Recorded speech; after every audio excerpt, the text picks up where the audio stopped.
দেশে খাম্বা আছে, কারেন্ট নাই, চুলা আছে, গ্যাস নাই, পরিমনির জামাই নাই, নরেন্দ্র মোদীর বউ নাই, কর্মী আছে, আফা নাই, কাউয়া আছে, কাদের নাই, ট্রাক আছে, বালু নাই, খাইরুল দেওয়ানের জনপ্রিয়তা আছে, পদ নাই, মিরাজ আফ্রিদির হাত নাই, হিরো আলমের ভাত নাই, এডলফ খানের বিচি নাই, রোনালদোর বিশ্বকাপ নাই, আর্জেন্টিনার 4 স্টার নাই, ব্রাজিল সাপোর্টারদের শরম নাই, শেখ মুরসালিন খেপ খেলে, টুকাই মামুন জেলে, গাজী নজরুল ইসলাম বট, রিপন মিয়া খাইছে কট, পুরুষ মানুষের আসল শত্রু নুনু, বাংলাদেশে বিনোদনের শেষ নাই কোনো। অন্যদিকে কারেন্ট না থাকায় বাসজারের চিপায় 15 বছরের কচি তরুণীর সাথে আন্দাগুন্দা বাইরাবাড়ি করার সময় এলাকাবাসীর হাতে রিপন মিয়া খাইলো কট, 5 লক্ষ টাকা জরিমানা দিল, হা হা, এটাই বাস্তব।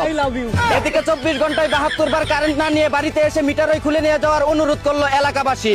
অন্যদিকে যারা কারেন্ট না দিয়ে বিদ্যুৎ বিল বেশি নিচ্ছে, আল্লাহ তুমি তাদের যৌবনের কারেন্ট নাই কইরা দিও। এদিকে সপ্তাহে 7 দিনের মধ্যে 2 দিন মানুষ কটকায়, 2 দিন টুকাই মামুল বউ পিটায়, 2 দিন দেশে আন্দোলন চলে, আর বাকি একদিন শুক্রবার সবাই ছুটিতে থাকে। অন্যদিকে 27 বছর বয়সে 27 বার বিয়ে করে 27 বারও ডিভোর্স দিয়ে সফল কাবিন ব্যবসায়ী হিসেবে গিনেস ওয়ার্ল্ড বুকে নাম লেখালেন তনামিকা নামের এক ভুসকি মাতারি। এদিকে নেত্রকোনায় স্বামী সন্তান রেখে 3 বছর ধরে পরকীয় লাঙ্গের সাথে লটর বটর করে সব বিলিয়ে দেওয়া এখন ভাতারের বাচ্চা আঙ্গে উঠে গেছে এক 12 লাংনির। এখন সে কান দেয়ার গান গায়, আমি একই করিলাম, সুখের আশায় লাং ধরিয়া ভাতার হারাইলাম। অন্যদিকে দুবাই থেকে চুরি করে আন্ডারওয়্যারের ভিতরে 1.5 কেজি সোনা নিয়ে আসার সময় চট্টগ্রাম বিমানবন্দরে আটক হলো তুষার নামের এক সুদানির ফোয়া। এদিকে কুষ্টিয়ার রোনালদোর বিয়েতে উপহার হিসেবে প্লাস্টিকের বিশ্বকাপ ট্রফি দিতে চায় কামরুল ইসলাম মেসি, কিন্তু দুঃখের বিষয় হলো তাকে দাওয়াতই দেয়নি রোনালদো।